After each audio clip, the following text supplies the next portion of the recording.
Good morning students. आप सभी को विदित है कि सेशन 2021 और 22 के लिए नया सिलेबस जारी कर दिया गया है और जो कि एनसीईआरटी पर आधारित सिलेबस है। तो देखिए स्टूडेंट्स, आज हम कक्षा 10th मैथ्स की विषय सूची को हम जानने वाले हैं। उसके बाद में हम आपकी बुक का चैप्टर फर्स्ट है वो स्टार्ट करेंगे और उस चैप्टर का नाम है साथियों वास्तविक संख्याएं। तो देखिए सर्वप्रथम हम विषय सूची पे चर्चा करते हैं।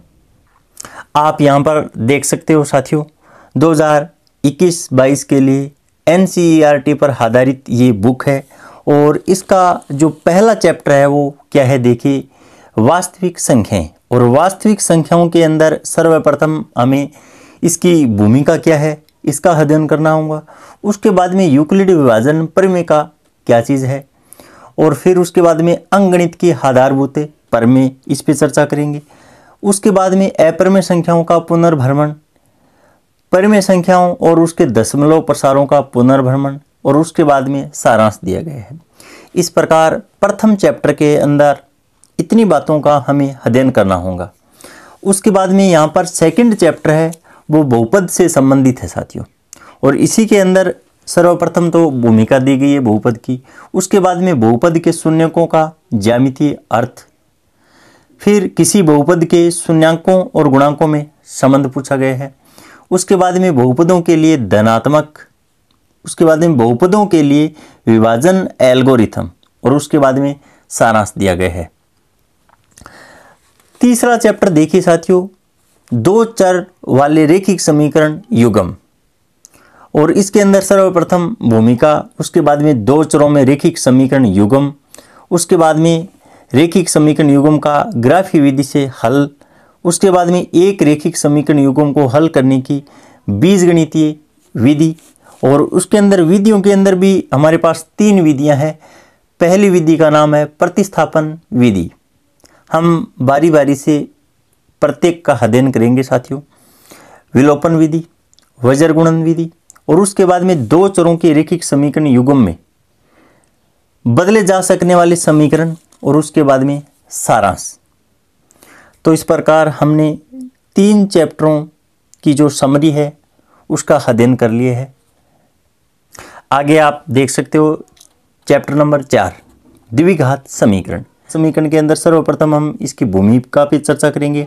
उसके बाद में द्विघात समीकरण हम किसे कहेंगे, फिर हम गुणनखंडों द्वारा द्विघात समीकरण का हल किस प्रकार से प्राप्त करेंगे, द्विघात समीकरण का पूर्ण वर्ग बनाकर हल हम किस प्रकार से करेंगे, उसके बाद में मूलों की प्रकृति और उसके बाद में सारांश।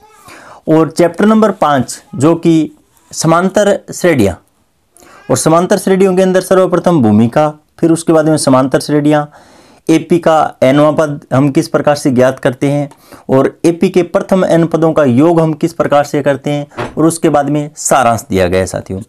और चैप्टर नंबर 6 है वो त्रिभुज से संबंधित है। त्रिभुज के अंदर सर्वप्रथम भूमिका, उसके बाद में समरूप आकृतियाँ, त्रिभुजों की समरूपता, त्रिभुजों की समरूपता के लिए कसौटियाँ कौन कौन सी है, समरूप त्रिभुजों के क्षेत्रफल, और उसके बाद में पाइथागोरस प्रमेय, और उसके बाद में सारांश। और चैप्टर नंबर 7 के अंदर निर्देशांक ज्यामिति, और निर्देशांक ज्यामिति के अंदर सर्वप्रथम भूमिका देखेंगे हम, दूरी सूत्र, उसके बाद में विभाजन सूत्र पे हम चर्चा करेंगे, और उसके बाद में यहाँ पर देखिए त्रिभुज का हम क्षेत्रफल किस प्रकार से ज्ञात करते हैं, और अंत में इस चैप्टर का सारांश दिया गया है। और चैप्टर नंबर 8 है वो त्रिकोणमिति का परिचय। इसका मतलब ट्रिग्नोमेट्रिक से संबंधित है। सर्वप्रथम हम इसकी भूमिका पे चर्चा करेंगे। उसके बाद में यहाँ पर त्रिकोणमितीय अनुपात, कुछ विशिष्ट कोणों के त्रिकोणमितीय अनुपात, फिर पूरक कोणों के त्रिकोणमितीय अनुपात, फिर त्रिकोणमितीय सर्वय समीकरण। यहाँ से एक बड़ा क्वेश्चन जरूर बनता है साथियों। और उसके बाद में यहाँ पर सारांश दिया गया है। और चैप्टर नंबर 9 है वो त्रिकोणमिति के कुछ अनुप्रयोग दिए गए हैं, और उसके अंदर सर्वप्रथम भूमिका, ऊंचाइयाँ और दूरियाँ, और उसके बाद में सारांश दिया गया है साथियों। चैप्टर जो कि वृत्त से संबंधित है, और इसके अंदर सर्वप्रथम हम भूमिका देखेंगे, और उसके बाद में वृत्त की स्पर्श रेखा, और एक बिंदु से एक वृत्त पर स्पर्श रेखाओं की संख्या, हम कितनी स्पर्श रेखाएं खींच सकते हैं। उसके बाद में सारांश दिया गया है साथियों।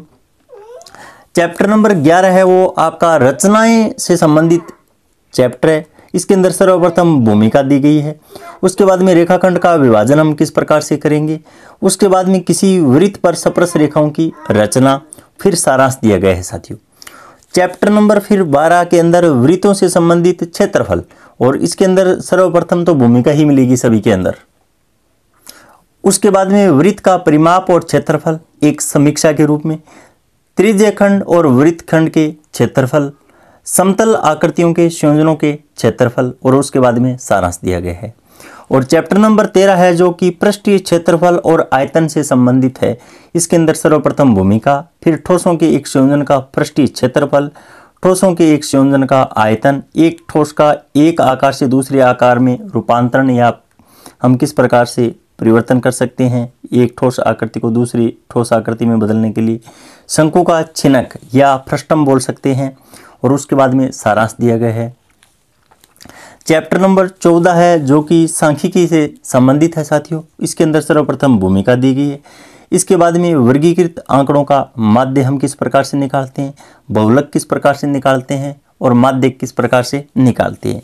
उसके बाद में CF संचयी बारंबारता बटन का आलेखीय निरूपण हम किस प्रकार से करते हैं, और अंत में सारांश दिया गया है। और चैप्टर नंबर 15 जो कि अंतिम है, यहाँ पर प्रायिकता, और प्रायिकता के अंदर सर्वप्रथम भूमिका दी गई है, और उसके बाद में प्रायिकता एक सैद्धांतिक दृष्टिकोण, और उसके बाद में सारांश दिया गया है। तो इस प्रकार यहाँ पर देखिए साथियों, आपके जो NCERT पर आधारित जो नया सिलेबस है, इनके अंदर 15 चैप्टर दिए गए हैं, और इनका हम बारी बारी से अध्ययन करेंगे। तो देखिए मित्रों, अगले वीडियोज़ के अंदर हम आपका चैप्टर फर्स्ट वास्तविक संख्याएं इसको स्टार्ट करेंगे। तब तक के लिए धन्यवाद। जय हिंद, जय भारत।